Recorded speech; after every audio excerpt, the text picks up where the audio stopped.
Oi pessoal, bom dia a todos. A gente está aqui de volta para um Botanicamente Falando mais uma vez. Eu sou Marcos Alves, que vocês já sabem, mas para quem está chegando é sempre bom a gente se apresentar. Hoje a gente vai complementar um vídeo que nós apresentamos na semana passada. Na semana passada nós falamos sobre plantas relacionadas aos livros sagrados, as diferentes fés. A gente falou de diversas plantas que são citadas de diferentes maneiras, com diferentes usos em livros sagrados como o Alcorão e também a Bíblia.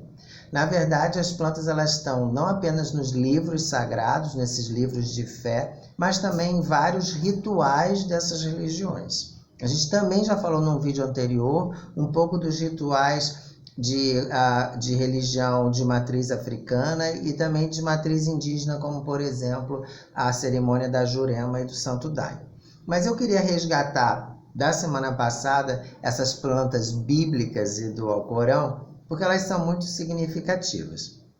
Eu queria nesse momento destacar, por exemplo, uma passagem bíblica que na verdade a gente usa corriqueiramente, que é separar o joio do trigo. Joio e trigo são duas espécies da mesma família, a família gramínea, poácea, e o joio, na verdade, é uma erva daninha que cresce nas plantações de trigo. Ou seja, a expressão separar joio do trigo, na sua conotação religiosa, é separar as coisas ruins das coisas boas, que na verdade o joio ele não tem a mesma utilização do trigo, que o trigo é utilizado para fazer pães, farinhas, etc. E o joio não. Então a expressão na verdade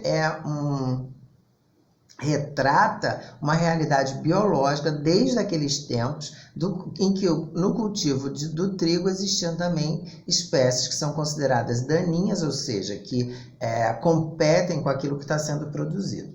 A gente tem que lembrar que esses livros sagrados e essas religiões monoteístas estão todas associadas a uma região do planeta, que é a região que a gente também já conversou, que é o crescente fértil, que é lá na parte mais oriental, aliás, mais ao leste, né?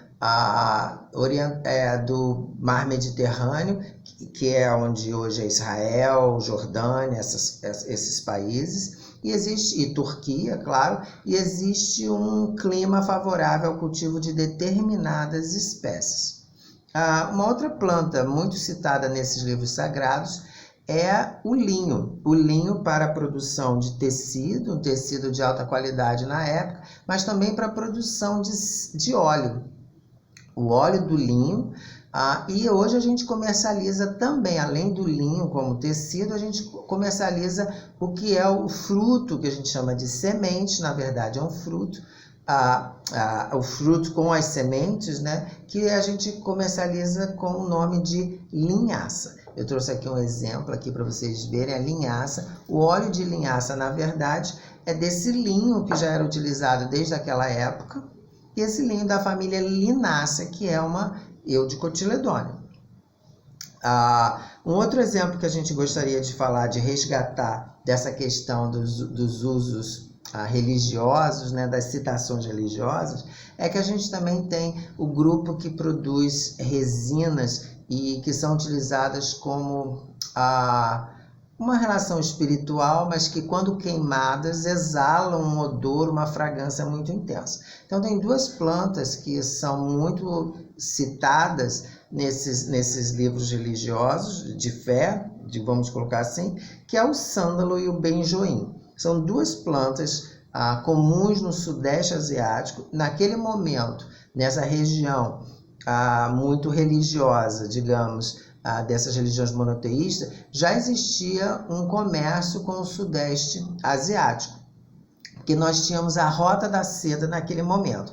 Então, essa troca comercial era feita por terra na Rota da Seda. Então, já havia essa troca de mercadorias. E o sândalo e o benjoim são resinas extraídas do tronco da planta, que essas resinas têm uma fragrância fabulosa e, quando queimadas, fazem o que a gente chama hoje conhece como incenso.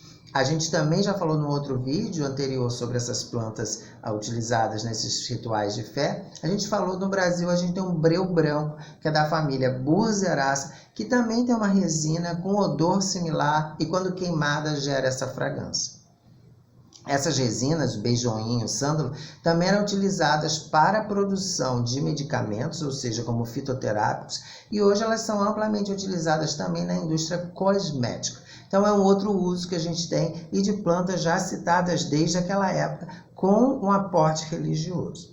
E para a gente terminar a nossa conversa de hoje, eu trouxe uma planta que a gente tem aqui em casa, que a gente cultiva, é um mini romã. Um romã, aqui tem um frutinho do romã. A gente pode ter romãs desse tamanho, com 10 centímetros de diâmetro, mas esse é um mini romã. A gente também come, mas são muito poucas sementes que tem dentro. O romã está fortemente associado nas religiões à fertilidade da mulher, pela grande produção de sementes que a gente tem no romã. O romã, quando você abre o romã, você percebe que tem inúmeras sementes, e essas sementes são todas envoltas por uma capa, esse arilo carnoso, que é inclusive de onde se extrai e faz suco. A casca do romã tem vários relatos de uso medicinal. A associação do romã no aspecto religioso, esse aspecto é relacionado à fertilidade, pela produção de uma grande quantidade de semente. O romã, como vocês podem ver aqui a gente tem um fruto e aqui a gente tem um cálice, é um ótimo exemplo de um ovário ínfero, né? O cálice está abaixo, aqui está o cálice, depois tem o fruto e aqui o caule, onde a planta, o fruto está preso. Então, uma flor que tinha um ovário ínfero. E o romã, ele era, se você procurar nas referências, ele está muitas vezes citado como parte da família Punicaceae. Porém, e isso é um assunto de um outro vídeo que a gente vai tratar em breve, a família Punicaceae ela foi reposicionada e hoje os representantes da família Punicaceae, eles estão dentro de uma outra família hoje chamada de Lythraceae. Então, o romã hoje ele está dentro da família Lythraceae, que está, por sua vez, no grupo das rosídeas, que é uma Eudicotyledônia, uma angiosperma. Uma angiosperma a gente já sabe, porque a gente tem fruto. Sempre que tiver fruto, a gente está tratando de uma angiosperma. Então, hoje a gente quis falar um pouco de algumas outras plantas associadas com esse processo religioso, com esses livros sagrados. Então, a gente falou do romã, da família Lythraceae. A gente também falou de plantas como o sândalo e o benjoim, e no caso no Brasil do breu, que é da família Burzeraceae. A gente também falou do joio e do trigo, que são dois representantes da família Poaceae. O trigo amplamente utilizado na produção de pães. A gente não pode esquecer que na representação no ritual católico, pão e vinho são dois elementos muito importantes. O pão de trigo e o vinho das uvas, que é a família Vitácea, uma monocotiledônia com uma eudicotiledônia, muito parecido com a alimentação brasileira, feijão com arroz monocotiledônia e feijão uma eudicotiledônia. A gente vai ficando por aqui com esse vídeo complementar, quase que eu machuco a minha planta, com esse vídeo complementar sobre essas plantas nos livros sagrados, nos livros de fé. Um forte abraço para vocês e até o nosso próximo vídeo. Tchau!